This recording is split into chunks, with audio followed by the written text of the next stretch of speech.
they already have been assigned to be a mentor in the games. This is like Oh, okay. Well, I guess we're talking about it now. Oh, yeah. Is that what you wanted to wait 2 minutes to talk about? Yeah. So Ankit and I have this thing called telepathy, everyone, where I read his mind, and all the way from India, mind you. So he's like a million miles away. I read his mind. He said 2 minutes. My brain went, nah, it's time probably to talk about it now. Yeah.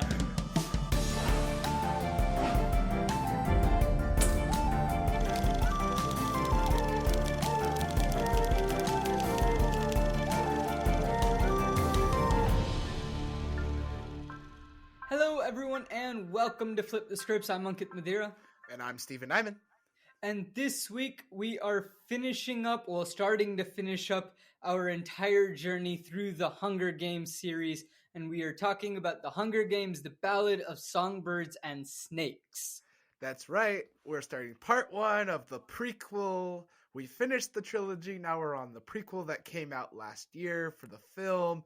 And I believe the book came out 3 years ago. So here we are doing the prequel of the Hunger Games franchise, focusing on the villain, Coriolanus Snow. President Snow's origin story, if you will. Exactly. Now, in this film, is he truly a villain? Is he not in this story? I don't know. We are about to find out.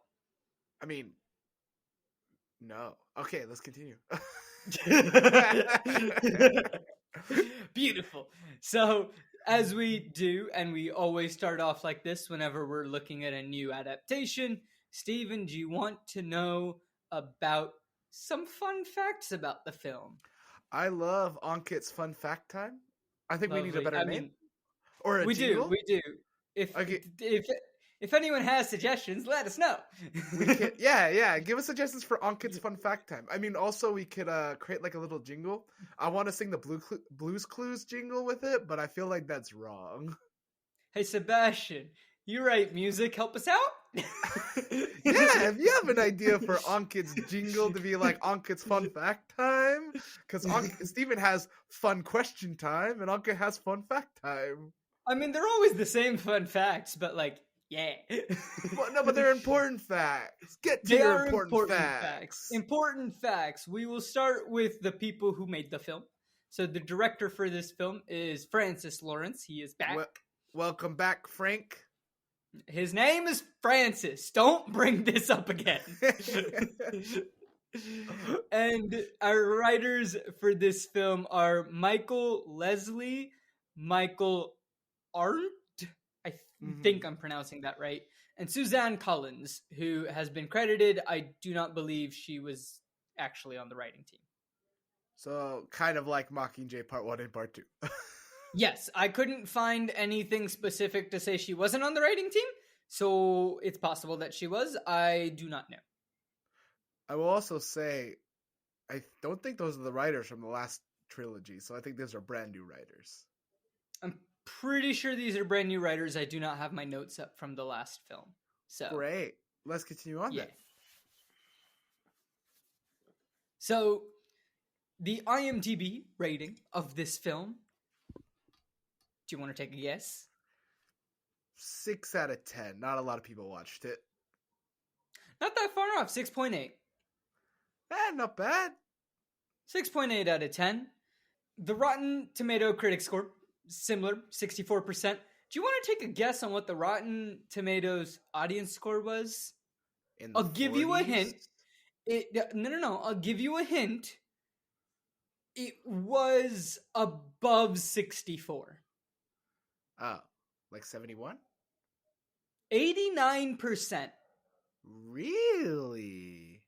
So I know this. This is a fact that you might not know that I know. So there was a lot of hate directed towards this film because of the lead actress, I should say. The one who played Rachel Missy Ziegler? Bard. Yeah, people hate her.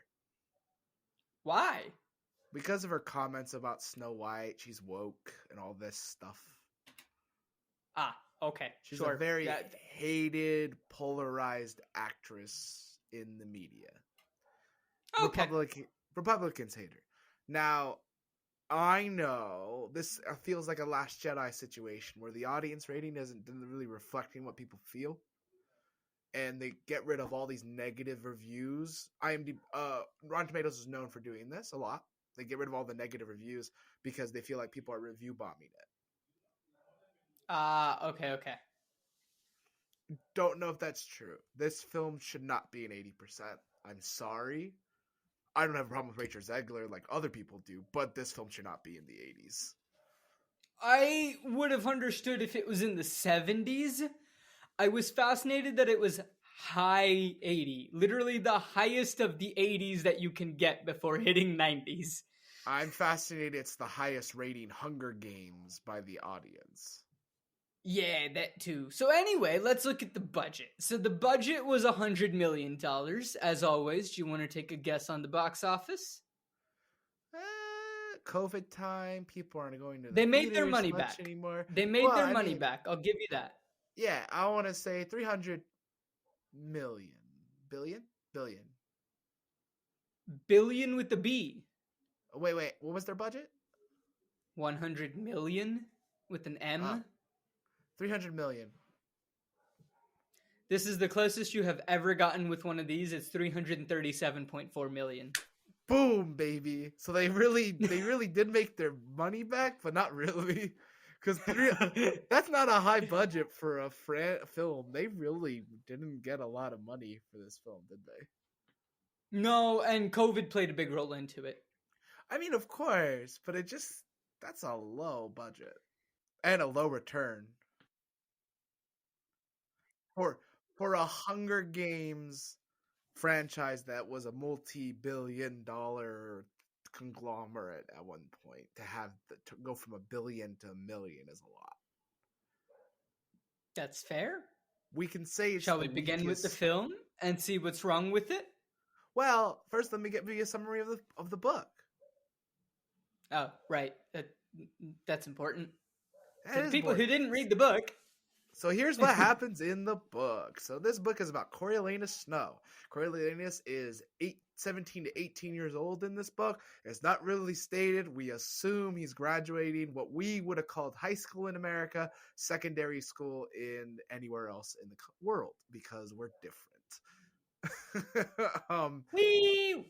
And of course, we're in Pan Am still. It's still Pan Am. No, this is not pre-Pan Am. We're still in Pan Am. And Snow is trying to deal with life. He's been assigned to be a mentor in the 10th Hunger Games. So yes, there's been 10 Hunger Games. We are dealing specifically with the 10th. So not the first Hunger Games, the 10th.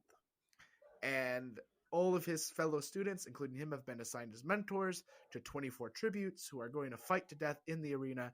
And his tribute is from District 12. He is getting the runt of the litter, the female tribute from 12. Because as Snow says in his thoughts, which is not in the book, and I can say this because I forgot to write it down, Snow believes, and many people believe, that men will always prevail in the Hunger Games more than women.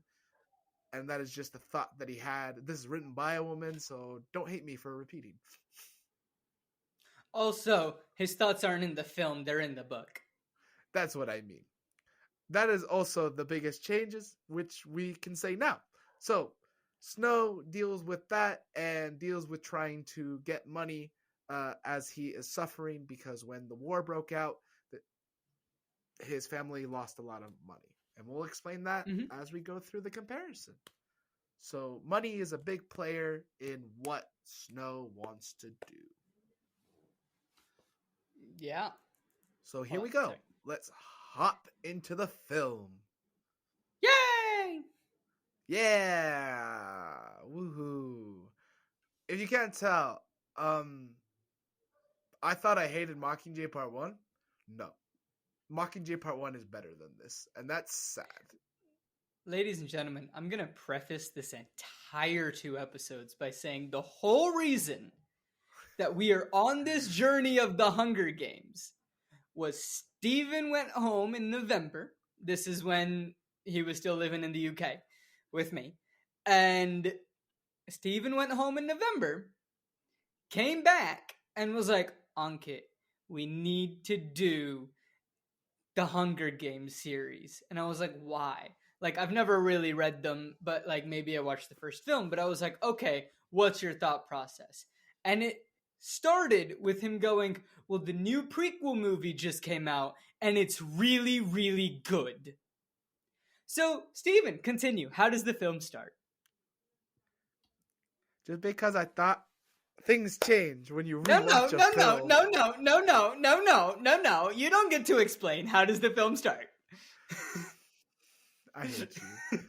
And I never said it was really good. I said it was good, and here are the problems with it that I had as a film, which I will talk about when we rate it in the next episode. Okay, sure. I'm sorry. I might have added the really. It was a few months ago.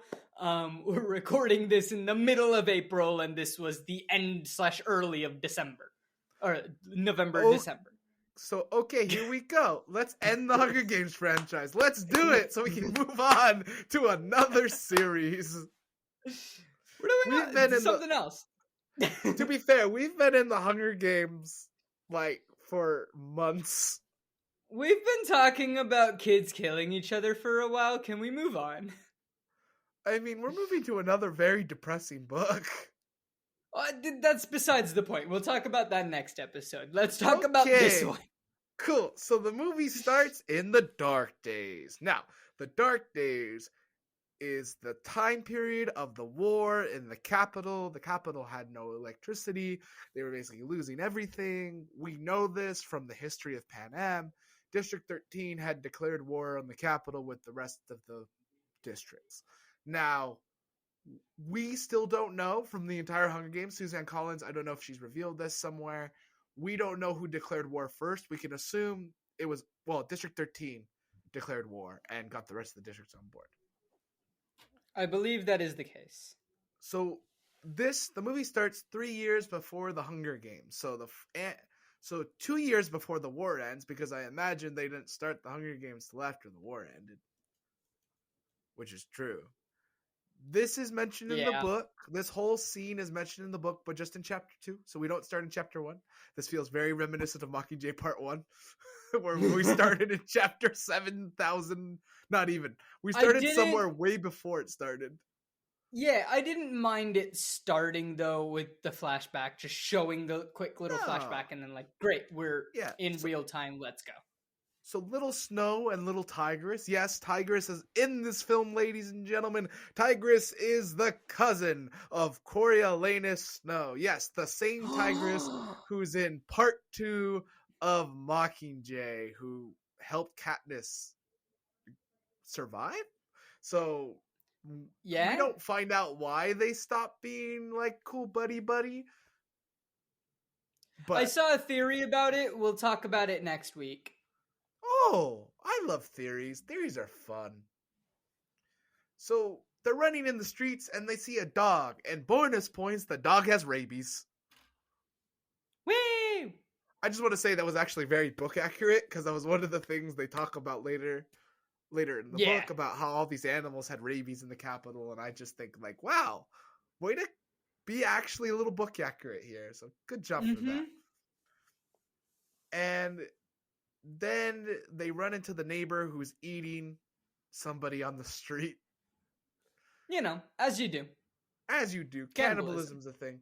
And they run into their house, and there's a guy there who's giving the compass to his grandma, saying, "Sorry, your dad is dead," to Coriolanus. And Coriolanus is given his father's compass. And then we jump to the future. Didn't mind this beginning. I thought it was great. Gave us the quick setup that we needed, understood. Let's move on. Yeah. So we start the film of him getting ready for Reaping Day, and his grandmother singing the Pan Am anthem. This is exactly how the book starts. I love it. His grandmother. I thought the anthem could have been a little more boisterous. It is the grandmam. If you're going to reference her, it is the grandmam. Sorry, grandmam could have been more boisterous while they're singing, because I feel like in the book it is ear-shattering. Is the explanation of her singing the national anthem. And it's not in tune or pretty. No, but they decided to sing it down on this level, and as if she had some type of disease. I didn't think of it like that. I just thought she was an old, frail woman. I was like, are you doing an Alzheimer's? Like, what disease does Okay, she moving have? on. I felt bad. Uh, and then he's like, "Where's my shirt? Where's my He's looking for his cousin Tigress because Tigress is a sewer. It's what she does. So Tigress shows up with his new shirt, a fixed shirt, so he can have a shirt so he can show up for this wonderful thing. Yes. I have a problem with the shirt. Oh, already? Yeah, go for it. Yeah. It is supposed to, first of all, be a cream color shirt and marigold in color, not a white and brown striped shirt. It did feel like they dumbed down a lot of like the color of the film, which is like one of the main aspects of the book is the color. Which is why I wore the beautiful shirt I'm wearing today for anyone that's viewing this on video. I mean, look, it's why we you're dressed wearing up. like a shiny shirt. I'm wearing like a flamingo shirt. I don't really know how to describe it. My dad described it when he saw it as curtains. Cool. So they talk about Dean Highbottom and how Dean Highbottom hates everyone and despises Coriolanus. I guess that's one way to set him up, but we don't talk about Dean Highbottom here in the book. It's fine. You want to set up a character. I get it.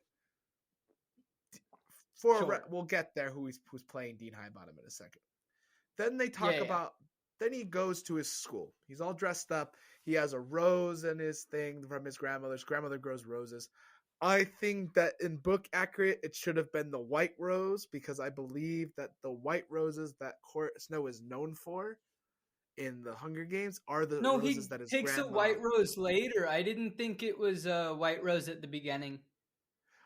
I think that she only grows white roses. I think it's very particular the type of roses she grows. No. She grows other types of roses. Does she? Yeah, I don't remember where in the thing it is, but like she grows all types of roses. Like she has an entire rose garden. It's not just like white roses. White rose is very symbolic of Snow. If you're gonna give him a rose at the beginning of the film, give him the white rose. No, but I think it's actually good that they don't give him the white rose at the beginning of the film. Because sure, it's symbolic, but he isn't that Snow yet. He's not the Snow that has the white roses and has the meaning behind the white roses. He hasn't become that person yet. So he's walking to school and he bumps into all the people and they're talking about the Plinth Prize. Now, the Plinth Prize isn't something from the beginning of the book. Here's the thing. There is a prize. There is a prize that the school gives out to one lucky student who has good grades and all this stuff, and they're able to go to university with this prize. Coriolanus desperately needs this because this is not explained in the film at all. His dad's money was tied in with District 13. Mm-hmm. District 13, because he was a munitions dealer. Munitions. Yeah, which is I think is the plural. Sure. He sold a lot of stuff through 13. When 13 went away, they lost everything. And so Snows don't have a pot to piss in. Basically. They broke. So he needs this prize to go to the university. Now, when he shows up there at the book, he talks about one of his lovely mentors who mentors him and keeps him going, is helping him get this prize. They're not in the film at all. No. Yeah. Because he can't have anybody supporting him. That's basically what it is. Then they see Sir Janus and the Plinths, and they're like, look at what Ma's It's not wearing. Sir Janus, it's Sejanus. There's an R in his name. I'm pretty sure there is not an R in his name. I'm pretty sure it's Sir Janus. No, it's Sejanus Plinth. Fine. The name is There's weird. no R in his name. He's not a sir in any shape or form. Right.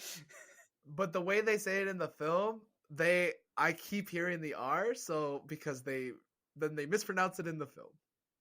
They don't. You're just hearing things. They all say Sejanus. I don't think so. I really think it's Sir Janus Plinth.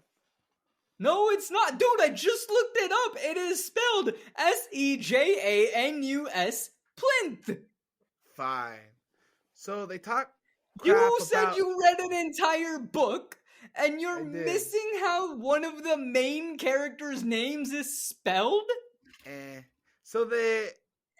You can't say So they talk about crap about Sejanus. And they all kind of... Which... Yes, that is true. Sejanus is very looked down upon, and his ma is looked down upon, and his dad is looked down upon by everyone because they're originally from District 2. Now, Snow joins in on the making fun of. In the book, he would never join in, which is why Sejanus kind of sees Snow as a friend. Because he chooses to rather, instead of make fun of him, he chooses to ignore him. Coriolanus is just like, I'm here. Hello. I'm existing. I'm minding my business. He believes he's above Sejanus. Yeah, no, he does. Capital. But he's never rude to Sejanus. No, so I think like there's a little weird cattiness that they just like, you're like gonna add this to Snow's character, which doesn't exist. It doesn't exist. Also, something to note that isn't stated in the book or the film.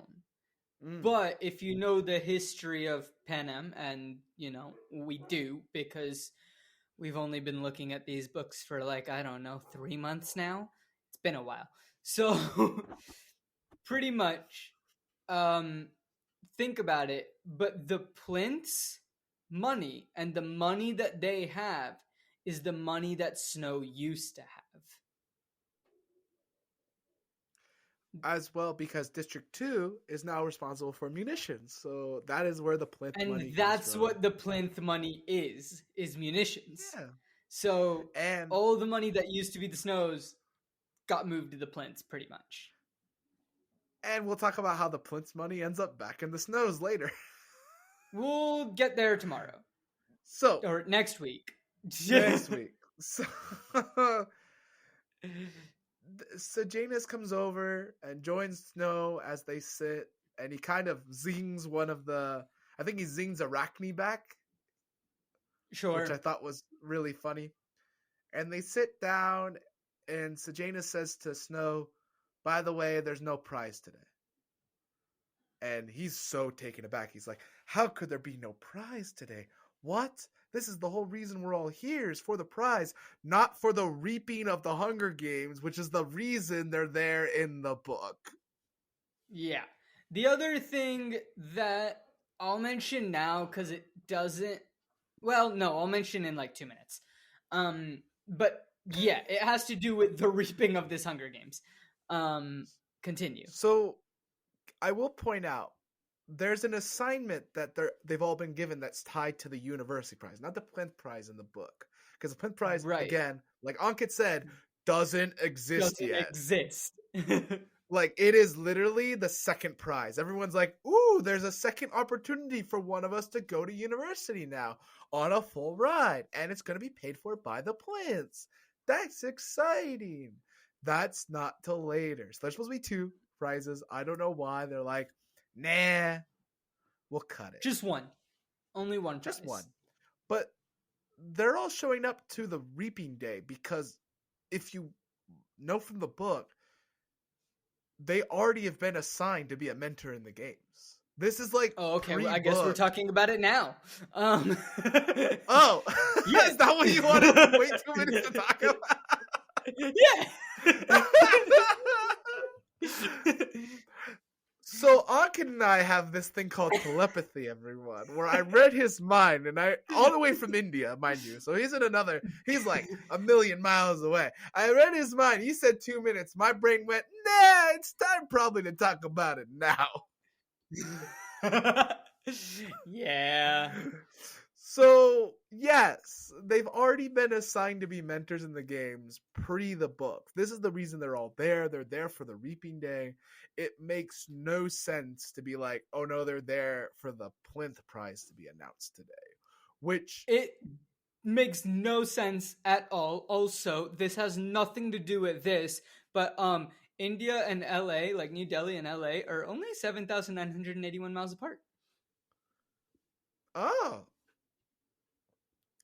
cool. Can I walk 7,000 miles to you? No, just kidding. I mean, you could. Because I would Good luck walk getting through 500 Russia. miles and oh gosh, I would have to go through Alaska into Russia. Okay. Uh-huh. I mean, it's not the first people who've tried to get through Russia on foot. World War II. Let's move on. So I have a Viola note in here. Davis. Oh yeah. Oh, you have a note? That's the note. That's the note. So Viola Davis Perfect. shows up. And She's perfect. Plays no Gaul. notes. No notes. Perfect. I actually have one note. I think she mumbles through the role a bit. Really? Yeah, I was sitting there with my dad and my mom and myself watching the film, and it was on our surround sound, so like we can really fill the whole house with the sound of the film. And she mumbles most of the dialogue. It's really unintelligible sometimes what she's saying. Yeah, which is interesting for a theatrical actor. True. It's not something that we do a lot, which is not enunciate our words. But at the same time, I feel like it fit the character really well. Because she wasn't usually the one giving the public speeches. Right? No? She's not the president. She doesn't need to give speeches. She can just be in her lab creating all types of weird mutations and, rules for the games, things like that, right? So like she doesn't have to be as well spoken as one might think that she is. And I think that's why it still works. Even though she mumbles a bit, it fits the character because Gaul doesn't need to be this crisp speaker that you would think. I still want to understand a character. I understand the choice, but if you're sacrificing under my ability to hear you for a character choice, I'm going to want, as a director, I will make sure I can hear you first. That is your I could hear her the entire time. Did you have headphones in when you were watching the film? No, I was listening to it on a speaker. Okay. I was just saying that there was times she mumbled and it was hard to hear. Head Game Maker is there to talk about the leader of the next generation. I do think she plays it well, though. She then introduces Dean Highbottom, who is played by the Game of Thrones actor, so another Game of Thrones actor, Peter Dinklage. Yay! So it feels like if you need someone to be drunk or high in a film or kind of kooky, you either have Peter Dinklage or the guy who played Haymitch. Woody Harrelson. Thank you. My brain froze. My brain literally had his name in my head. I had the sentence formed, and as soon as I went to say Woody, my brain went. Fair enough. Hey, if you need a young one, hello. Wow. So Dean Highbottom says that the prize of the Plinth Prize will be tied directly to the games, which, keep in mind, the Plinth Prize tied directly to the games. This is true. But there is another prize that is also tied directly to the games. There are two prizes. No, the first prize isn't tied directly to the games. Oh, no, you're right. The first prize isn't tied directly to the game. It's tied to being a good student. The second prize is tied directly to the games. And the dean has no authority over the second prize because it is from the Plinths. Exactly. Now, the other thing that I wanted to point out is we don't learn in the book right now that Dean Highbottom was the creator of the Hunger Games. We learned that in the film when he's introduced. but we don't True. learn that until much later in the book. I believe they say he's the creator in Snow's Nope. mind. Nope. Because he finds out from Dean Highbottom much later in the book because Gaul mentions it and then Dean Highbottom reveals what he reveals at the end of the movie as well. But he doesn't know this at the very beginning. He learns later in the book. Oh. That he created the games. I don't know. I felt like I remembered something that they knew earlier that was just known around the district. Nope. So he then says that cheating in the games that person will have no future. Like, that's the first thing he says. And I'm okay, this is not in the book, but I just kind of wanted to look at the screen and I went, you really want to spell it out for the audience, don't you? Audiences are dumb. You have to tell them everything, apparently. And this is where Ankit was like, Dune 2 is amazing because it doesn't spell anything out for you. And this is the whole thing again where we've had this conversation. The amount of notes that I have, by the way, of this film going, we're not stupid. Stop treating us like we're 5. We understand. Wait, what? I'm confused. Moving on. Then they start assigning everyone the tributes. Here's the thing. That's why they're there. We know about it. Cool. They started assigning everyone tributes. The tributes haven't been reaped yet. They just started assigning everyone districts. Apparently, in this new world, everyone's already been reaped and decided. Yeah. But the timeline's really weird because as they're assigning tributes, Snow gets District 12 female, like I said. They say, oh, it's Lucy Greybeard, and they show the video of her. Then they cut to the reaping, so they cut back in time. I'm so confused because they wouldn't, and they have her naming as well. Yeah, it makes no sense in terms of the timing. I do not know what's going on. Ladies and gentlemen, in the book, it makes much more sense because they literally just get a list and they're like, hey, this is you. This is the district. This is the gender of the person from the district. Male or like female. That made more sense. And then we'll all watch the reaping together to see who you get. Yeah. So logic. Yeah. So they cut to the reaping. It still would have made sense if Highbottom was sitting there and was like, okay, we're about to see District 1. District 1 is this person male, this person female. Great. Who do you get? Lovely. We're about to cut to District 2. District 2, this person's male, this person got female. Like, great, cut to District 2. Like, that still would have made sense. Because he's just telling them at the moment of like, hey, here you go. But it doesn't make sense that Dean Highbottom already knows their names. Yeah, so I think that this is weird, out of place early as well, because I feel like they wanted to rush the idea so they can keep going. There is a lot of details in this book, everyone. This book is probably the longest Hunger Games book, I want to say. And it took a while to read. It is similar page numbers to Mockingjay, I want to say, but the font is smaller, if you notice. Okay. I don't know if you noticed that.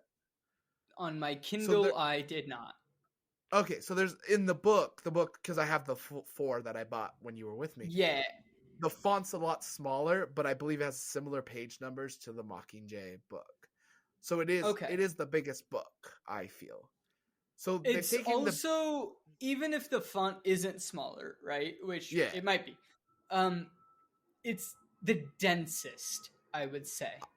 I agree, but I feel like they rushed the idea where they didn't have to. They could have still rushed it in the way that you just said and still accomplished something that made sense. Just all you had to do was not have Dean Highbottom know who the people were. Like, the scene worked completely until Dean Highbottom said the person's name, and I was like, this doesn't make sense. There's this thing that I want to point out called Peter Dinklage syndrome. Mm-hmm. Here, where it feels like because they got Peter Dinklage, they wanted to give him so much more to do than is in the books. I'm not upset with more Peter Dinklage. I'm upset that they didn't think timeline through. I agree. More Peter Dinklage, acceptable. Timeline problems, not acceptable. Let's move on. So they cut to the District 12, and it's the reaping of Lucy Gray Baird. And the mayor just says her name without holding any note. I mean, in the book, it's similar, but in the book, the mayor just reaches his hand, doesn't really glance at the paper, and then says her name. We learn later that was on purpose. He purposely sent her into the games because the mayor's a piece of junk. Oh, wait, sorry, Sebastien. I forget that you complete me. He's a piece of and she then walks over and she sees the mayor's daughter, Mayfield, I believe her name is. I wrote Margot in my notes, but I believe it's Mayfield. It's Mayfair. Mayfair, thank you. That's what I needed. I knew it started with an M. Mayfair, and she drops a snake in Mayfair's dress in front of everyone. It's a very rubber snake. The snake don't look real. Like, that is COVID the rubberest of rubber snakes that I have seen in a long time in a film like this. I don't even think that's a COVID problem. Just a flat out rubber snake. So she's freaking out. She's screaming, ah! And the mayor's like, what did you do to my daughter? Ah! And she sets up on a stage and the mayor slaps her. That's book accurate. And then he gets taken away by the peacekeepers. And the peacekeepers go to take her away as well. And she's like, wait, boys, I gotta do something. And that's not book accurate. Yeah, the peacekeepers don't care. The peacekeepers don't care. They're too busy dealing with other stuff that they're not going to listen to her about singing. She hops up on stage and she hears people singing to her. Which makes me mad. That the Covey is singing to her? Yeah, because in the book, the Covey doesn't sing to give her encouragement to sing. She just does it on her own. Yeah. And then she starts singing. And the Capitol's like, ooh, we like her singing, but we don't think she's sane. We don't think she's, like, all there. And also, like, while she's singing, it gets more and more Hollywood.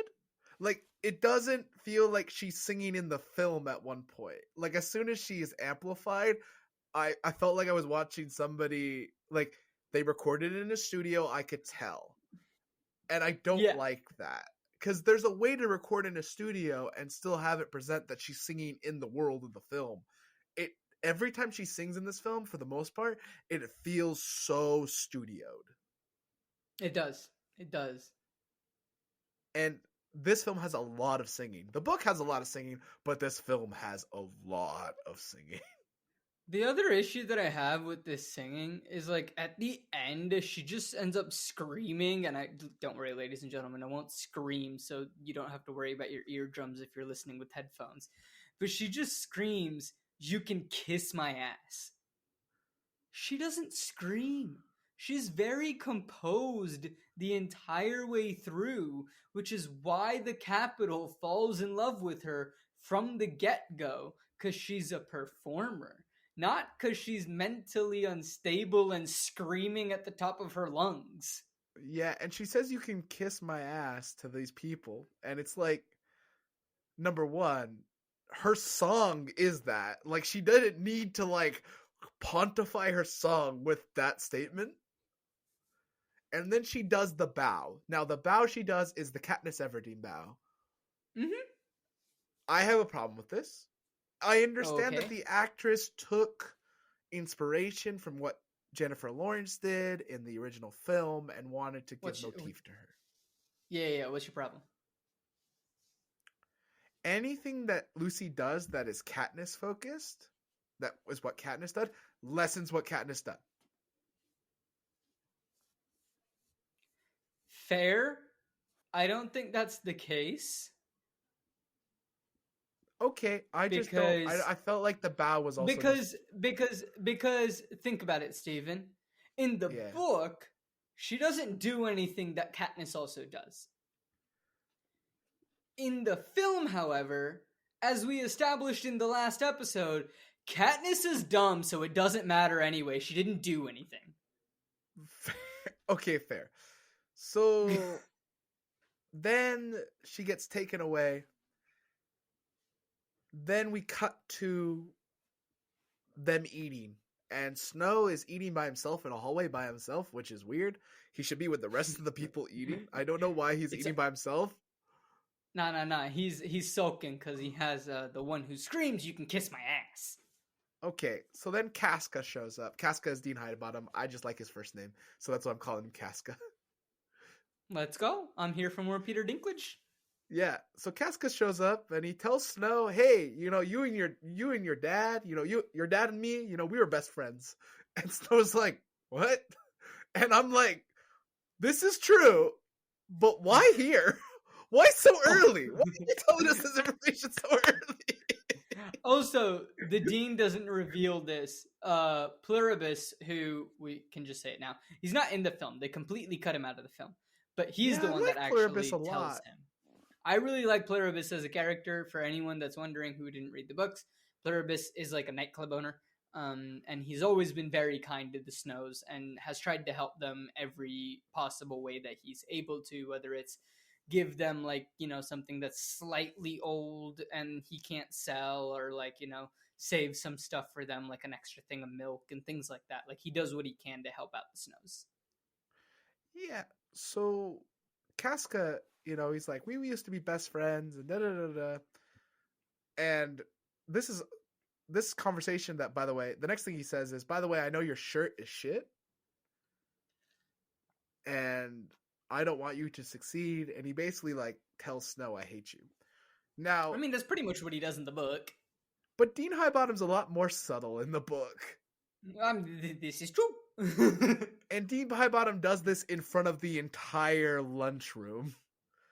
On he the says DL. It quietly. No, but it's on the... I'm not saying it's on... It's like... It's not like it's on a stage for everyone to watch. I'm just saying it's on not the amplified DL. in a studio? Yeah. So, it's on the TL, he says it to him. And it makes Snow freak out. Because there's another thing of the day that also freaked him out that he learned from Sejanus. Was that they are changing tax laws to start property taxing property in the capital. Which will kill his family. Like, he will lose his house. Yeah. So now there's another reason he needs to win the prize. So he can get more money. And for context, ladies and gentlemen, the Snows live in one of the nicest penthouses in the capital. So then we cut to a scene of him at home. And he's like, "I have to win the prize." And he always wanted to win the prize. It's just... And he says he wants to win the Hunger Games to win the prize. That was never his intention, because the prize wasn't tied to winning the games originally. But now it is. So, yeah, now he has to. Well, in the Flint prize, when it was announced... No. In the film, the prize is tied to winning the games, so he has to win the games. Like, that's the reason that it's that way. We've already discussed why it's not that in the book. Yeah. So, Tigress then tells him, "You need to get close to her. Show him your good side." And it's kind of nice to see a little bit of a relationship between Tigress and Snow. Yeah, they gave her 8 lines in the film. Ouch, I felt that. Tell me I'm wrong. So then we cut to the train platform where he's going to go meet Lucy for the first time. Now, it's Lucy Gray. I apologize. Yeah, she will correct you if you just call her Lucy. Lucy Gray? It's Lucy Gray. So he's on in the book, he's on the platform for I want to say 3 hours, 4 hours at least. Well, because in the book he mentions they were just told what day that they were arriving, but was never told when. Exactly, and he's the only one who shows up with a white rose to give to Lucy Gray. Mm-hmm. So all the tributes are supposed to be in one compartment, by the way, and kind of beaten up a bit, where they're split between two. They each have their own compartment in the film, which I think is really funny. No, they have 2 compartments in the film. They don't each have their own. It looked like they have their own, the way the film was shooting each one. Sure, I thought that it was just they had like 2 compartments or 3 compartments. They have 2 in the book. So he goes up to Lucy, and he's not good at it. He's not good at dodging her, and she kind of gets shoved away as soon as to the truck. This is book accurate. And he runs, and he hops into the truck, but we take a minute for him to think about it, and then one of the tributes has to run away for him to get in, because, he's just not able to just run in because he's athletically gifted. Also, the other thing, in the book, he doesn't have to run into the truck. He just asks the peacekeepers, and they're like, yeah, sure, what do we care? Like, just get in. Oh, that's right. Yeah. I don't like, get we it. don't care. So he ends up in the truck, and they're like, Reaper, get him, Reaper. And I'm like, first of all, y'all don't know each other that well yet. And then one of the girls from another district goes, that's Reaper. He killed a peacekeeper. And Okay. I'm like, if Reaper killed the peacekeeper in 11, A, he would not be at the Hunger Games. B, he would be dead. He would have been unalived by the peacekeepers. They all want to kill him. Immediately. They all want to kill him because he's capital. That makes sense. That's the same as in the... And Lucy Gray protects him by saying, he's my mentor. And then other people get jealous. They're like, why do you get a mentor? But they say it where they're like, member. And he's like, it's a mentor. You all get one. And they don't believe him. And then they get dumped into a zoo. Whee! Which reminds me of the time I used to spend in Griffith Park, which is the old zoo. So the old LA Zoo is kind of like, you can go into it now and walk around. Okay. It's like, there's no animals. You can just walk around, walk into the old cages and climb it. Is it abandoned? Fun. Yeah. Oh. It's in the middle of Griffith Park. So it's a free park. You can just go in, dogs. They do a Shakespeare festival there every summer for free. Sure. I'm going to keep nodding like I know what that is. Not Shakespeare festivals. I know what Shakespeare festivals are. That's why you're going to come with Griffith me. Park. When you come back to California, I want you to come down for the summer, and we'll go to Griffith Park for the summer Shakespeare festival. I'm not from California, Stephen. I'm saying you'll come down to California. I didn't say you will stay. Play it back. Play it back. Sebastien, play it back, or like just put it up there. He said when you come back to California. I said when you come back to the West Coast and you can come down. No. West Coast was never part of that. West Coast was never part of the sentence. What I said was, when you come back, you can come down to California. I did say the words down to California. That's not what you said. You said when you come back to California. I did say down. Hey, Sebastien, tell us which one of us is right. All right, you're no longer invited. Hey, your parents love me. I know. So they end up in a zoo in Griffith Park. I feel like that's probably where they filmed it as well, because it's so good. Fair. And Flickerman is there, and he's talking about how they're all in a zoo. Flickerman, by the way, is not Caesar Flickerman, played by Stanley Tucci in the original trilogy. We assume this is his father or grandfather. I'm going to assume father because Caesar Flickerman has been doing that job for a while by the time we see him at the 74th Hunger Games. Because he was also there for the 50th. So, and we're assuming he didn't get the job until he was at least 18. And so if you jump, and you can jump back another 20 years before that. So you can jump down to about the 30th Hunger Games. So I would guess that Lucky Flickerman is probably his dad. So they have the camera and they point it at Snow, who falls into the zoo. And Snow is like, oh no. Like, what am I going to do? He's in full shock mode because obviously he shouldn't be in the zoo with all the rest of the tributes. He also was confused on where they were. Exactly. And Lucy grabs him by the arm in the most obvious way and goes, own it. In the book, she's a lot more subtle. She just goes up behind him and says, own it. Yeah. I don't know why they have to take subtlety out from book to film a lot. I don't know. Like, subtlety plays on screen. That is one of the ways the screen is better than theater sometimes, is subtlety works. The subtlety of theater is really fun to find. As a director, I love finding the little subtleties. But Yeah, but like also facial structure and everything, like you can't do something really subtle in theater because, at the back of even 100-seat theater, at the back of it, they're not going to be able to see the tiny change you made in your face. You have that advantage with film. so now's the time I want to point out that Snow's uniform is really interesting as well. Okay. All of their uniforms are like asexual uniforms with like skirts and pants. I just thought that was Yeah, a really interesting costume choice. I don't like it, but I thought it was interesting.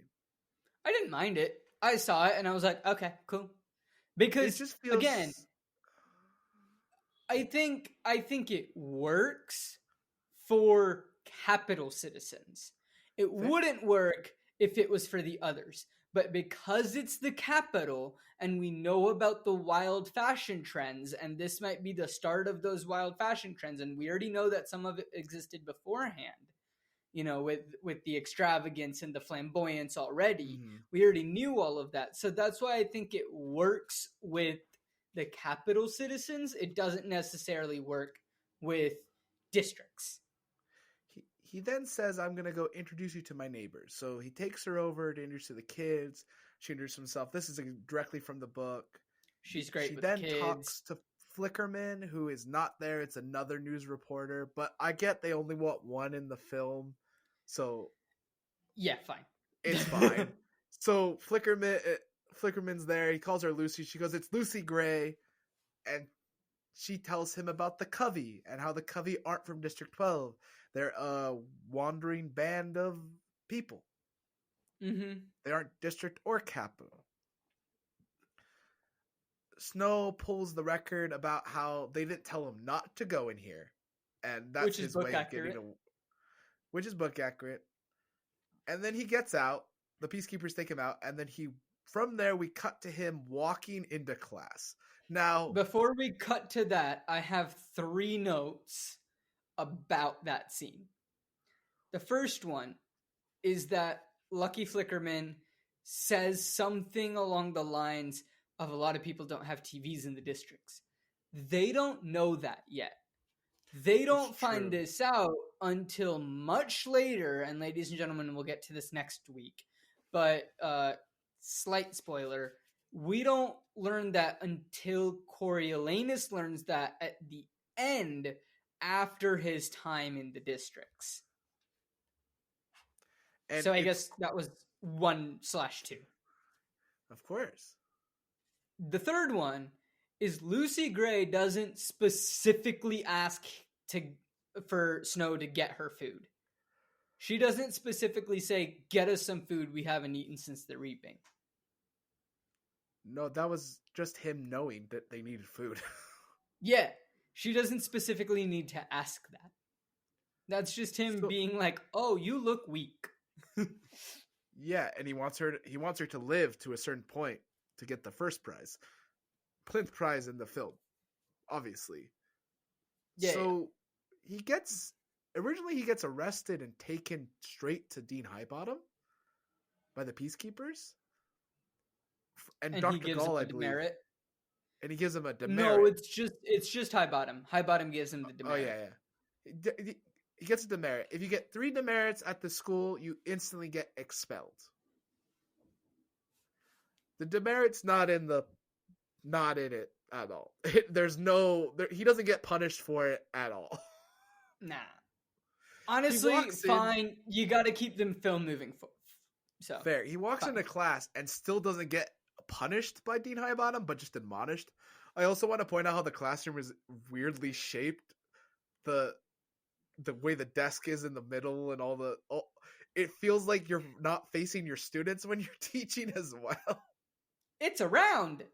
But it's not like a good round. I never said it was good. I said what it was. Yeah, true.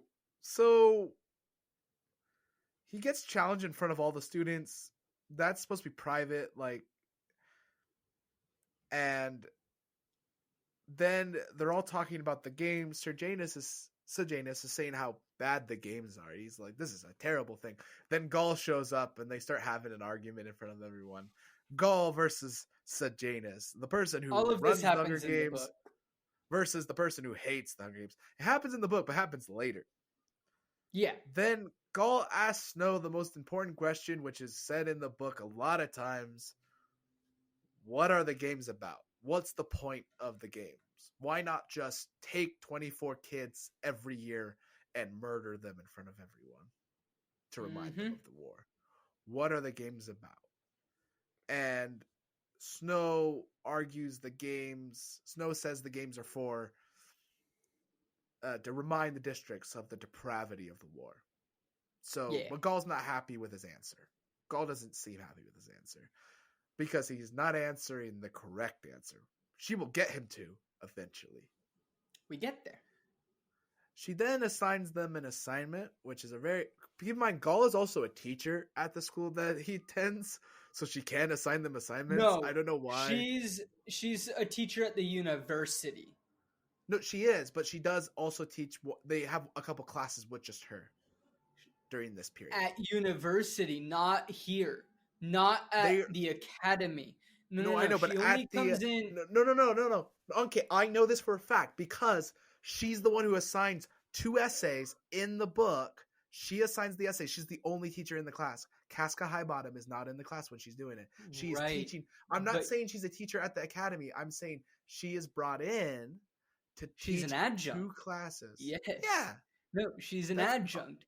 But no, you were saying that she's a teacher, and it's like, yeah, she is, but you have to make that distinction because Dean Highbottom is the main teacher for them in the academy. It's not Gaul. Gaul has only come in because of this Hunger Games situation. If this Hunger Games situation wasn't there, she's not coming in. What was the name of that teacher who Snow says is his mentor? I forget. She's cut out of the film completely. Dude, she's in the first chapter of the book and then is gone. She's in a couple chapters. She's there when he sings the song and everything and defends him. Why not? I don't know. Cool. She doesn't matter. So they assign them to come up with a way to make the games more exciting. How can they get more people to watch? Snow suggests betting and give them someone to root for, which is something they all discuss. They all come up with together. Festus has a couple ideas. He's like, I think betting would be really fun. And Festus is a character I think is a lot more fun in the books because he's friends with Snow. In the film, he's his best friend. Antagonist. Yeah, no. he's this weird antagonist in the film. In the film, he's barely around. It's true. In the film, he has less screen time than Tigris. That's accurate. So she says that you all have to write it, that you have to write a class thing. She wants Snow to write it by himself, though, which is weird. It's supposed to be all together as a class. Snow gets volunteered with 2 other people to write it. Yeah, in the it's book, supposed to be it's supposed to be him, Clemmy, and Arachne. Mm-hmm. But in the film, they decided to cut Arachne out of that, and Clemmy just stands up and goes, we're a partnership, so we have to write it together, because she wants to suck up to Gaul for some reason. Yeah, I don't know. It's a really, really dumb way of doing it. I don't know why they just didn't keep it as okay, cool. We have those ideas, group project, who wants to be on it? Great, 1, 2, 3, write it up. So the second day of the kids being in there, Sir Janus has brought food to everyone. Sejanus. It is Sejanus. Sorry, Sejanus, my bad. Sejanus has brought food to everyone, and that's his idea. And it makes everyone else go, oh, we should bring food and everything. In the book, they're all just, we're going to bring food. Yeah. No, in the book. In the film. No, in the book, it's Sejanus' idea to bring food. In the film, they're all like, we're just going to bring food because it can't be Sejanus' idea. Yeah. So, this is one thing, this whole sequence happens over a course of 3 days. Yeah. In the book. it happens literally all in like a span of like a few hours in the movie. I get it. It's because you need to make it go faster. But like just so that people are Yeah. aware, in the book, it takes a lot longer for all of this to slowly happen. So we show up at the zoo again, and Marcus is trying to feed his tribute, and Marcus is not having it. We also learn in an earlier scene that we just kind of skipped over between Snow and uh, so Janus that he went to school with Marcus. That Mm-hmm. they were schoolmates in District 2. That is confirmed later in the book, but we don't have Fine. time for that to be learned. Whatever. At least it's true. So the three people who are there feeding their tributes are Snow, Sejanus, and Arachne is there, teasing her tribute with food. And We never Snow's having a see her discussion. tease the tribute. She was teasing the tribute a little bit. She's like, "Oh, you want this? You want this?" It wasn't as diabolical as it is in the book. Fair. It's very diabolical in the book. Yeah. And she has a lot more food she's teasing her tribute with in the book. She has a bottle in the film. Yeah. So Snow's having a discussion with Lucy about the games, and they have a picnic together. She doesn't say, and he's like, "I want you to sing again." And she doesn't originally say no about singing. She just goes, "I sing when I feel like I should sing." And Mm-hmm. she feels a lot more argumentative in the script for some reason to Snow, where Yeah. I don't understand this whole idea of like she has to kind of be this alpha woman, fight back against him kind of thing, where I'm like, no, she literally just goes, "I sing when I want to, it's my choice." And it's not, there's no aggravation behind it. Yeah, she's just like, I'll sing when I want to. And then Snow explains why he thinks that she should sing. Because he's like, hey, if you Exactly. sing, then, the citizens and other people might also feel more inclined to come bring you food. Like, I saw how they reacted during your reaping ceremony. So, like, Exactly. that's why I think it would be a good idea. Like, it's just a conversation where he's like, he suggests something. She's like, nah. And he's like, well, like, just so that you understand, this was my thought process behind it. Like, that's all it is in the book. It's just a normal conversation between two people. There's no aggression. Also, in the film, they don't say bring you food here. They say bring you food into the arena, which does not happen. I want to say, like, the petition for that to happen because that can't happen so far. The petition for food to be sent into the arena is written by Snow later in the film and in the book. So I don't know why they're cutting ahead in the idea. I agree with you, Ankit. Like, it was to bring food to them in the zoo, but they combined the two ideas and then didn't really qualify it. Yeah, it's also like, I get it slightly, but it doesn't fully make sense because it's still supposed to be like he suggests the food idea in this like paper that he's writing for Gaul. Yeah. And we haven't gotten to that yet. We haven't even written the paper yet. Also, I want to point out that the food idea he gets from her by saying, "Why should I sing the day before I go into the arena? They can bring me food here, but as soon as I'm in there, there's nothing for me to keep going." Yeah. Because there is no... We know from the last series that there's a prize if you win the Hunger Games. You get to live in Victor Village, you get a lot of money, the district gets to celebrate and everything, you get to go on a tour. Yeah, it doesn't seem like that's the case right now. There is none of that connected to the games right now. If you win the games, you just get to survive. That's the only prize for winning the games, which I don't think is enough for these people. Congrats, you're not dead. Yeah, that's it. Congrats, you're not dead. You get to go back to the district and starve. Yeah. So they say they wish they met under different circumstances, and oh, how cute.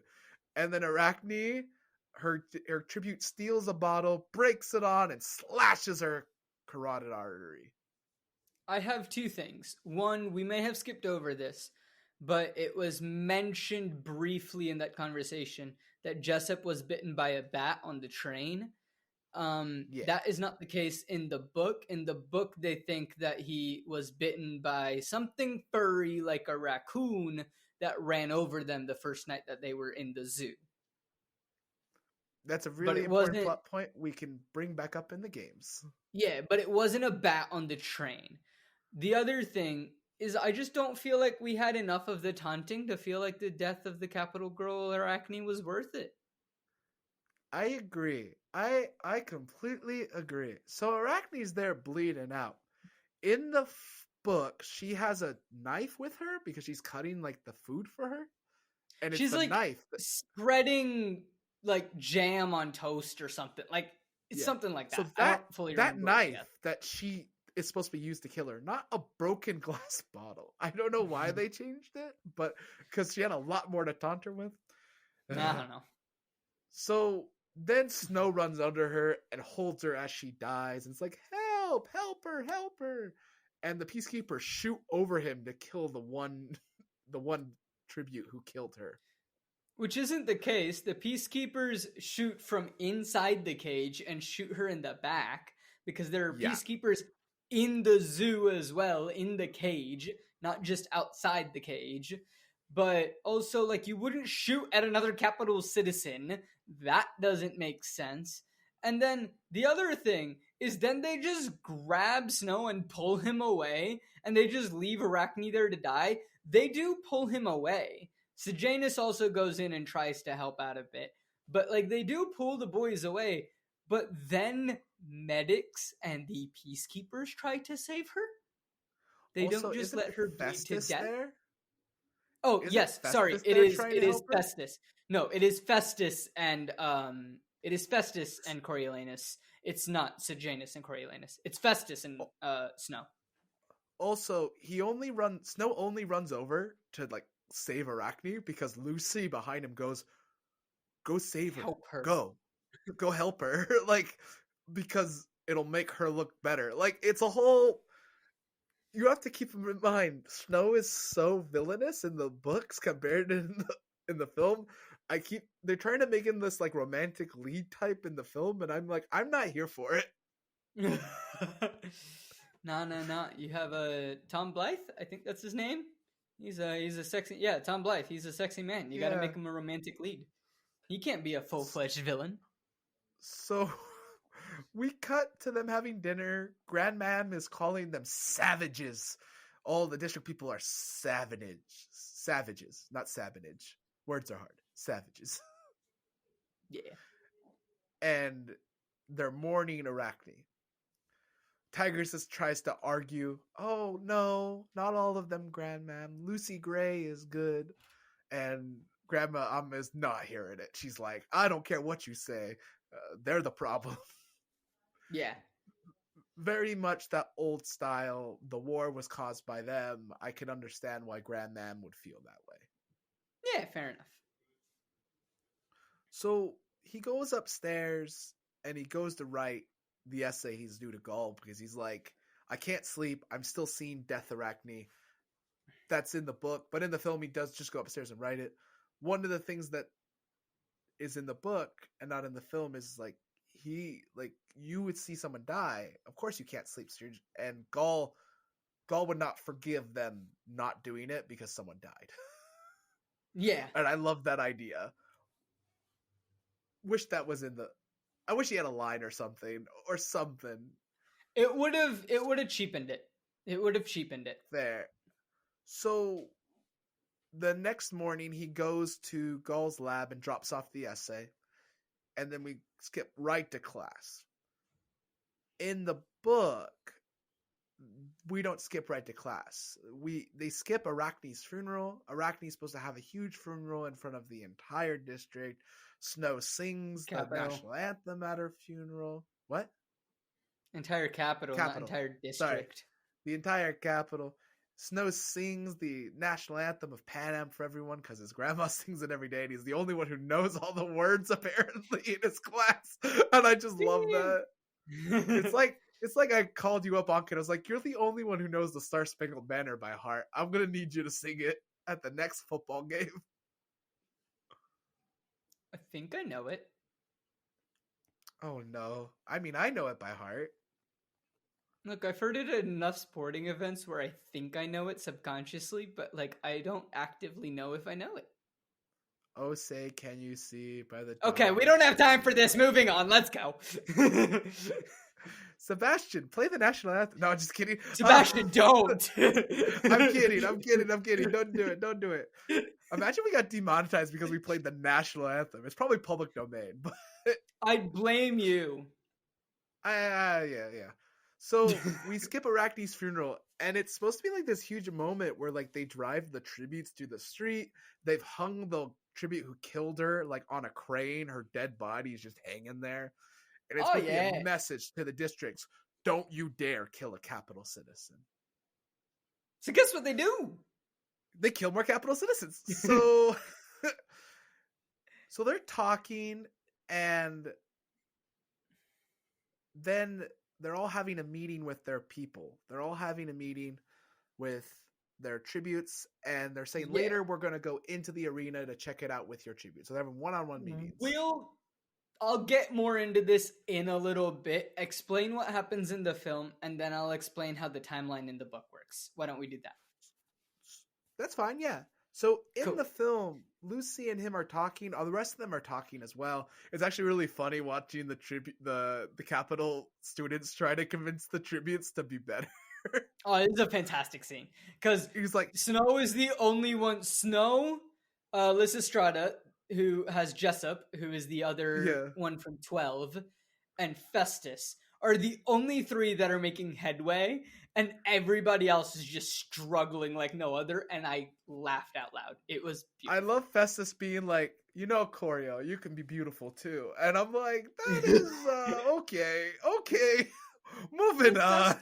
Hey, Festus is just here lifting up his best friend. He's only got 5 lines in the film. He's got to do what he's got to do. He's got to prove his loyalty and his friendship in the limited amount of time that he has. So Lucy and him are talking, and he's like, I want to get you food in the arena, so I need you to sing. Now, this is the one they actually say, I want to get you food in the arena. And I'm like, you wrote the essay. It hasn't been approved by Gaul yet. You cannot say you can do that yet. Yeah.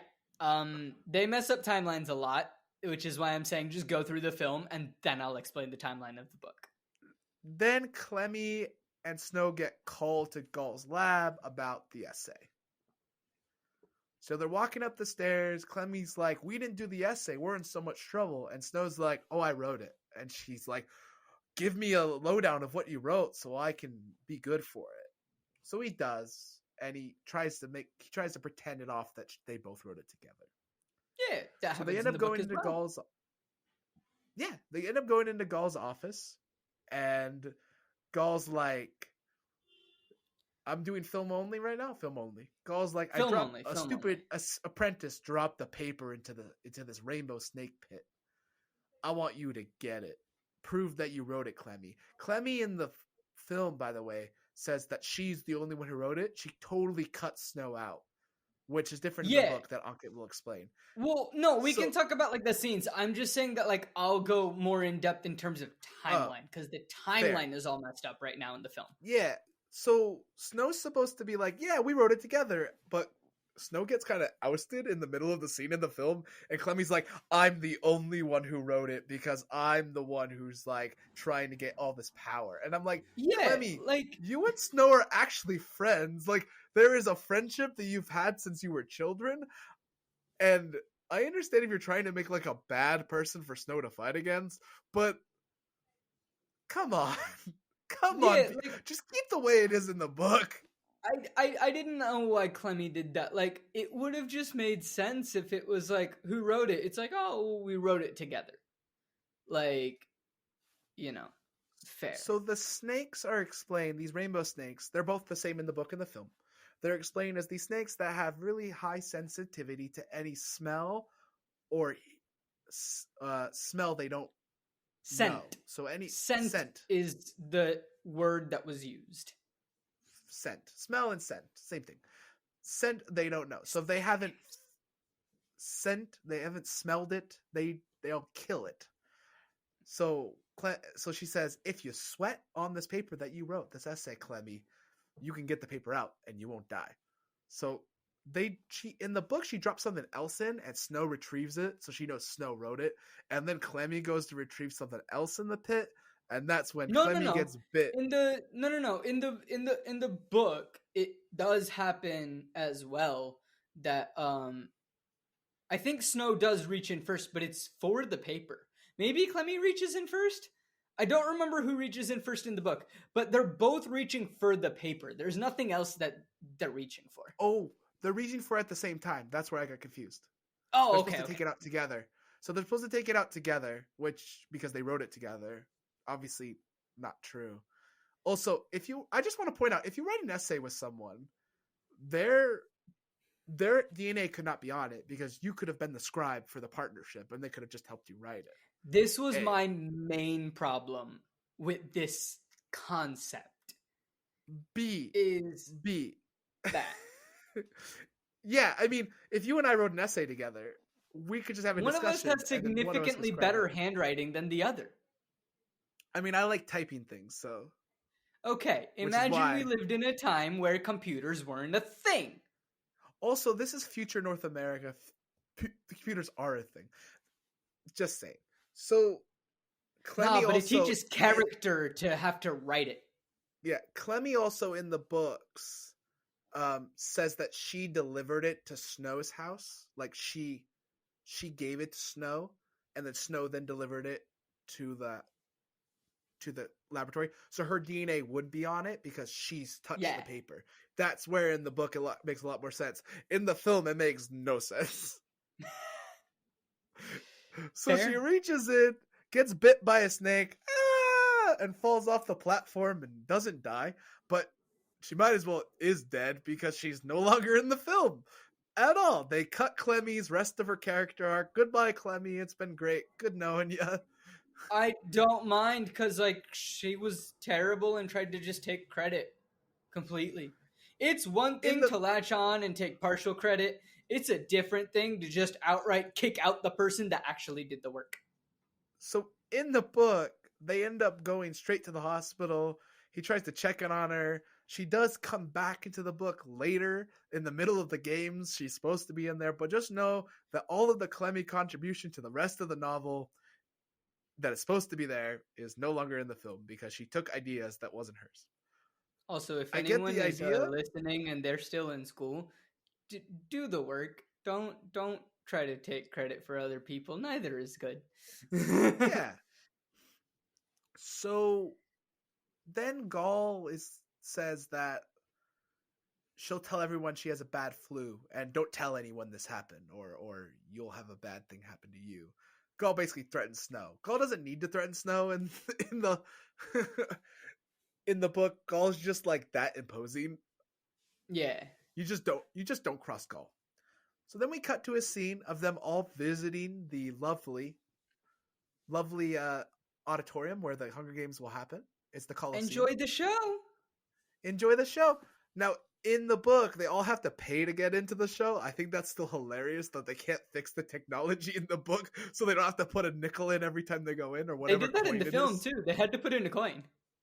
I didn't see them put in a coin. I maybe I missed it. I didn't see a coin go in. Oh yeah. It was like a coin ticket thingamabob, but like they did have to put it in, and they all had to go through the turnstiles. Oh, yeah. Okay, cool. I totally missed it. I'm glad they kept that in. I just thought they cut it. I was really sad. No. But enjoy the show. They only showed it for like half a second, though. Yeah. So like, but then it says, if you blinked, you missed it. Yeah. Then it says like, "Welcome to the arena" and all this cool thing, and it's a really cool thing, and they're all trying to figure out the strategy of the arena. In the book, you hear about how the arena was used for other things, like it was a zoo at one point. Snow used to come here as a kid, and it feels like a sports arena. Not like a Coliseum. It's supposed to feel like a sports arena. And then, in the middle of him talking to Lucy, boom, a bomb goes off. Wow, that was a very anticlimactic bong, but, like, yeah. Fine. Boom, bomb goes off. Is that better for you? Yes. Is that a better bomb? I said yes! Okay, cool. Bomb goes off. Originally in the book, they were talking about something different. I don't know. They change dialogue a lot. So Snow gets trapped under rubble, and it kills a lot of the people. Well, it's supposed to. We'll talk about why it made no sense in the film, why it killed nobody, but in the books, it killed a lot of people. Yeah. Then a big pipe lands on Snow, and he's on fire, and he can't get out. Lucy has a chance to run, but we can't see her have that chance. She's Lucy Gray, I apologize. She's told by Jessup, come on, let's run. And because there's an opening. In the film? Or in the film, yeah, Jessup runs over, is like, come on, let's go. Or that's bad. I don't think it's Jessup. I think it's just you hear other people yelling that. Because Jessup, literally, there's a scene where the guy comes up to her. No, I know what you're saying, but I don't think it's Jessup. I think it's somebody else. Because in the film, they still mention that Jessup threw himself over Lizzie or Lissa. Did they? I thought that was cut. No, they kept that. Cut. As far as I know, they kept that. Maybe it was Marcus then. I think it might have been Marcus, because Marcus is the one who runs away, obviously. Yeah. So one of the tributes runs up to her and is like, come on, let's go. There's an opening. Let's go. And she decides to stay to help Snow, and she saves him. This is the same thing that happens in the book, except they needed another character to help explain it. Mm-hmm. Yeah. Marcus and a few of the District 1 tributes in the book actually escape. The District 1 tributes get gunned down, and the District 2 tributes Marcus escapes, the other District 2 tribute dies in the explosion. It's supposed to be so much death that there's only 13 tributes remaining by the end of this explosion. Also, the twins die. Now, there's a set of twins that are in Coriolanus' class that are also supposed to die from this explosion. But the only one who's injured is Ravenstill, his son. What's his name? Felix. I'm trying to remember his name. Felix Ravenstill is injured by this explosion. So Snow wakes up in the hospital. The bomb, it doesn't kill the twins, obviously, in the book. And then on TV is Lucy Gray singing a song because they skip to the interviews and the games are tomorrow. So the whole timeline is just like, what? And now I'm going to pass it off to Ankit to explain the timeline. All right, ladies and gentlemen, strap in, because, oh boy, it's a doozy. Okay, so back to, where did I say we were starting this timeline discussion? From... timeline of the one-on-one interviews. Great. So that's where we're starting, right? So we'll start from Arachne's death, right? So we'll start from there. Now, in the book, and Stephen, correct me if I miss anything slightly, but in the book, the way that it works is that Arachne dies, then Snow writes the paper, Snow submits the paper, they go to class. Later that day, Clemmy and Snow are called into Gaul. They go in, they have the whole situation that happens with the snakes happen, and Corio, I don't know why I just called him Corio, I haven't all episode, but Snow, Corio is his affectionate nickname for those that are close to him. Cool. So, Snow, then is very worried about Clemmy, so instead he goes to the hospital to check on her. He sits there for a long time. They give him some snacks because, like, shock. And then the parents rush in. They say if anyone asks, she suddenly got the flu. Like, she was feeling ill. Like, just say that she got the flu. And that's kind of the excuse of what's going on because they don't know what's happening with the snake bite.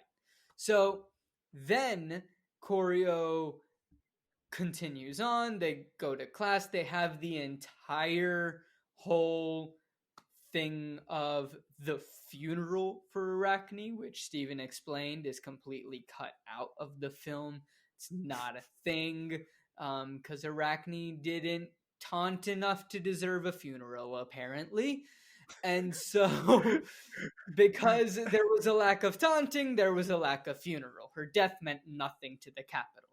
So, after her death meant nothing, they then are told by Gaul that they are implementing some of the ideas that Snow proposed, such as the betting system and the food for the tributes, and that people can pay. This is the first time that we see it. So if anyone's slightly confused, this is like the Hunger Games that sets up what we see in the 74th Hunger Games in the original trilogy.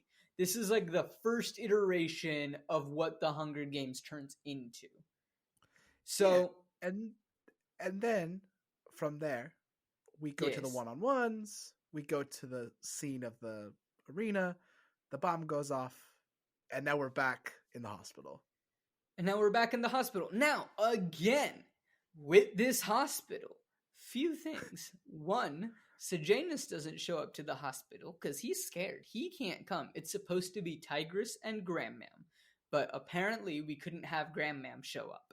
Also, in the books, the interviews happen later because, again, there's a whole funeral thing for the twins, and they again parade all the current tributes out that are living. They're in shackles and being dragged along. You have the dead tributes again, like hung and shown of like, this is the case, and the ones that ran away that they shot dead, they truly humiliated. It's a whole thing. But again, the twins apparently don't exist in the film. And Marcus is still missing. Yeah, but that's explained in the film. That part's explained. I also want to talk about how Lucy has a guitar. You keep saying Lucy. It is Lucy Gray. If you're going to reference people, give them the proper name that they should be referenced to. Fine. Lucy Gray has a guitar. Yeah, I'm getting there. Hold on. Oh, okay. I mean, I had that. No, I was waiting for you to say it. I haven't gotten there yet. First, there's the whole funeral procession to happen. After the funeral procession, now, which Snow can't go to because he's still in the hospital. He is still in the hospital, so they have a hologram of him singing the national anthem, which he also finds very funny.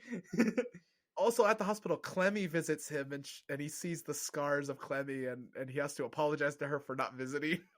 Yeah, and it's all like reptilian scales, but again, Clemmy's cut from the film. None of that's there. So he then gets released from the hospital and is told, go home. But he's like, I need to find a guitar. So where does he go? He goes to his good friend, Pluribus?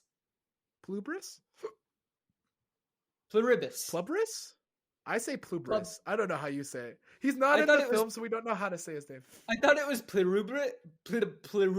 No, that's not right. I thought it was Pluribus. Mr. P. So he goes to Mr. P, his friend Mr. P. So he goes to his friend and he's like, he explains the situation. And Mr. P is very understanding, as he said. He always tries to help. And for context, Mr. P's establishment, although it is not anymore, before the dark days, it used to be kind of like a club and like not a speakeasy, but like that vibe. Like they would always have live music, but it wasn't necessarily like a it was more like, hi, there's a band playing, enjoy a drink, have a meal. It was one of those establishments. I don't know how you want to describe that. So, no, you're fine. You're good. He then goes there. Mr. P says, you know what? I might have something.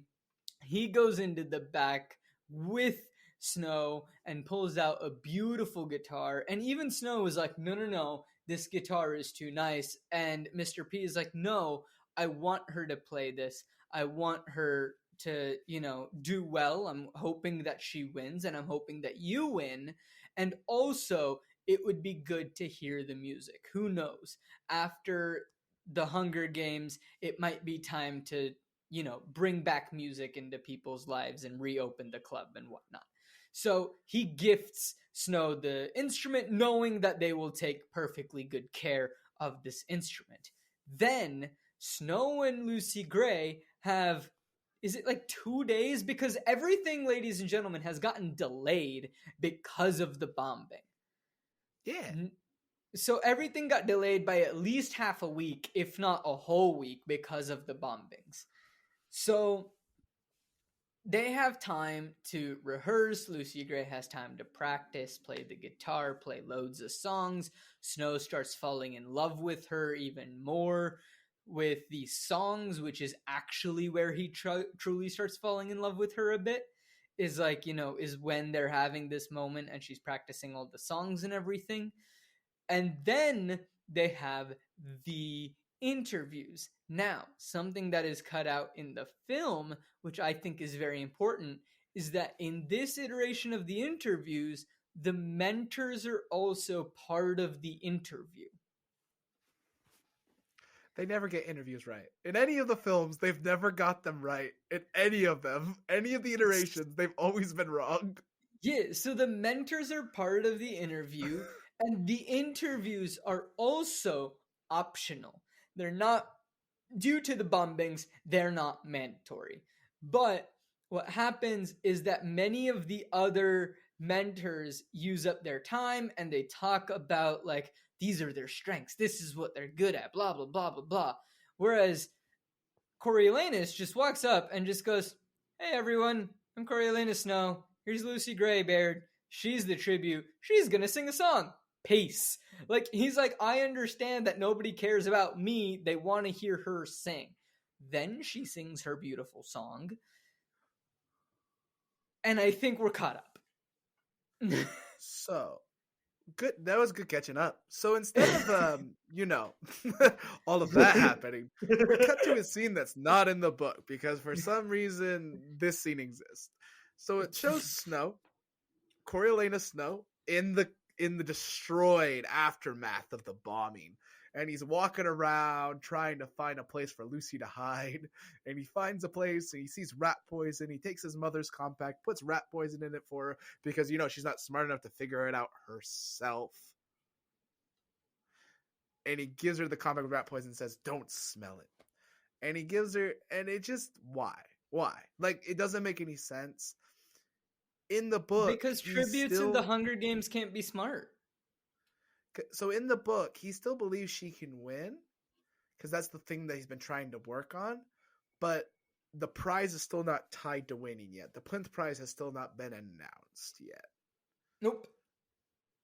It will be announced soon, or should be announced soon, but it has not been announced yet. So he goes around, he meets up with Lucy. They almost share a kiss, which, by the way, the day before the games, in the book, they do kiss. Like, it is really important that they share a kiss. They don't share a kiss in the film. I don't know why. They're like, they don't need to kiss.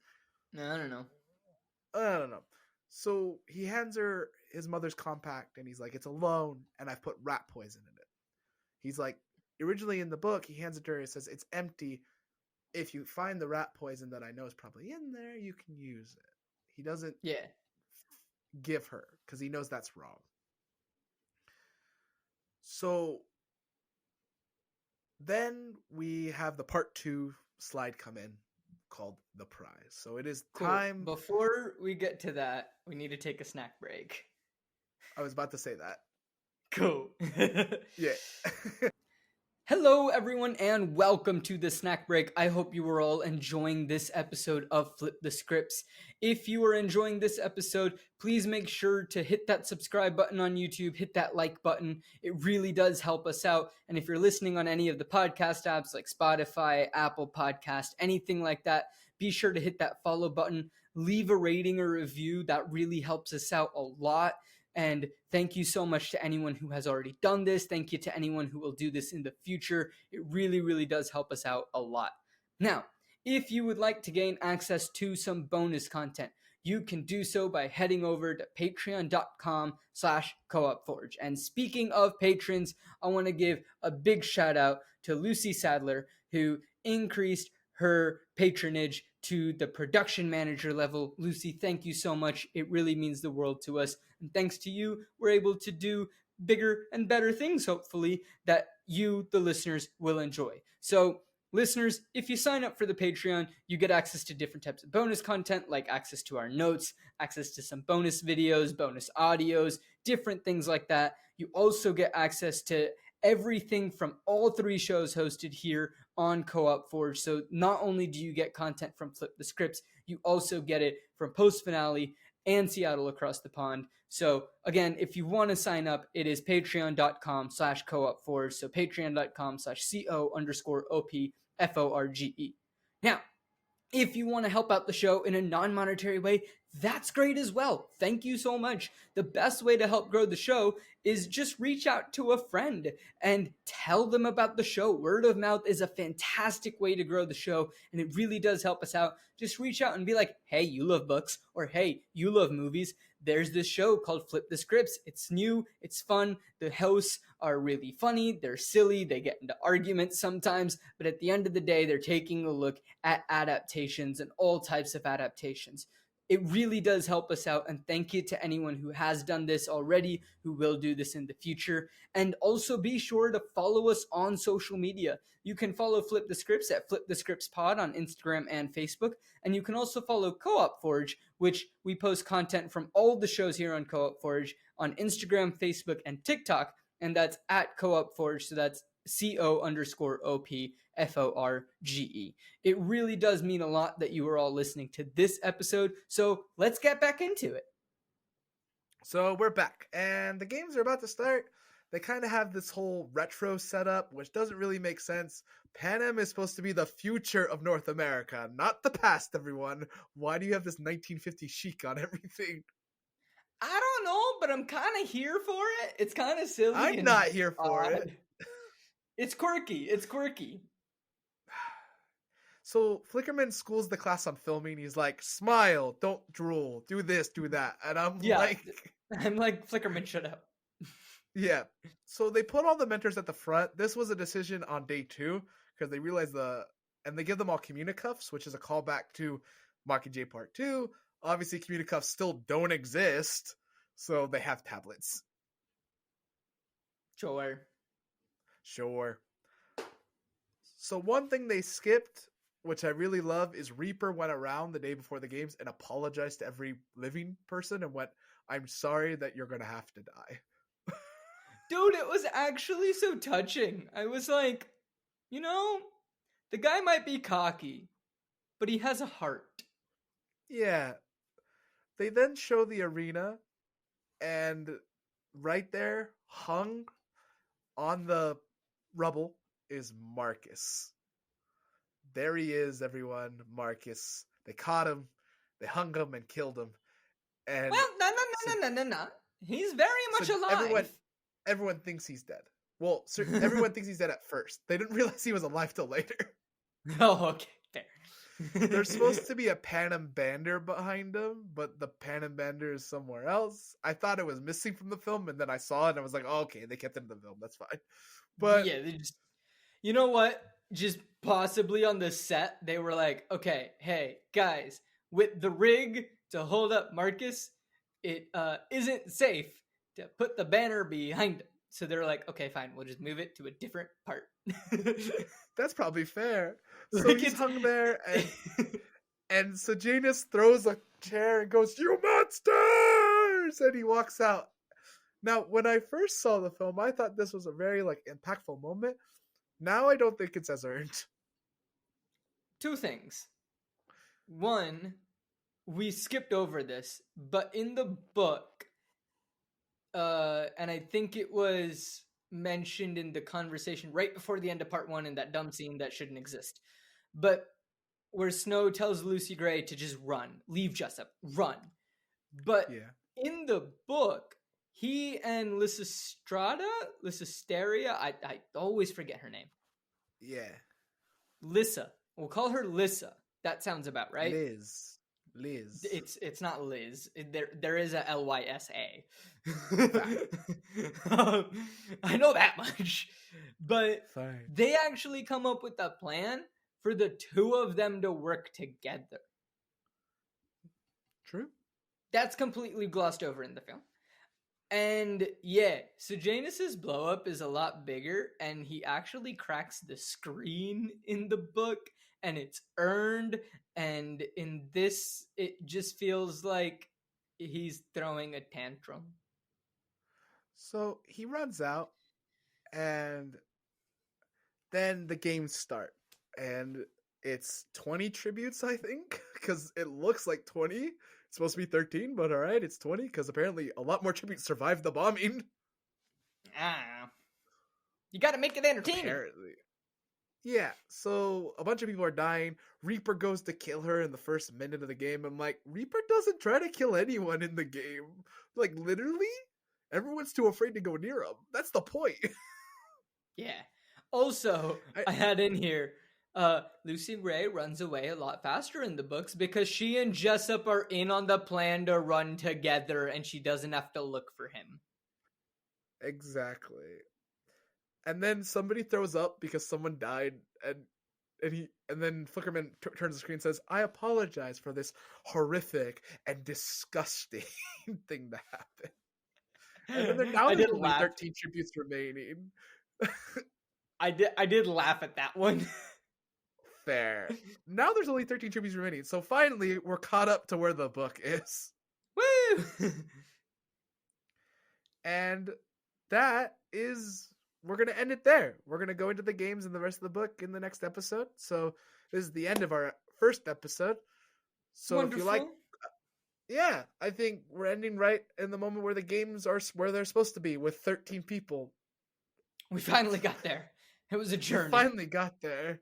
By the way, one of those 13 people is Marcus. Oh, yes. So technically 12.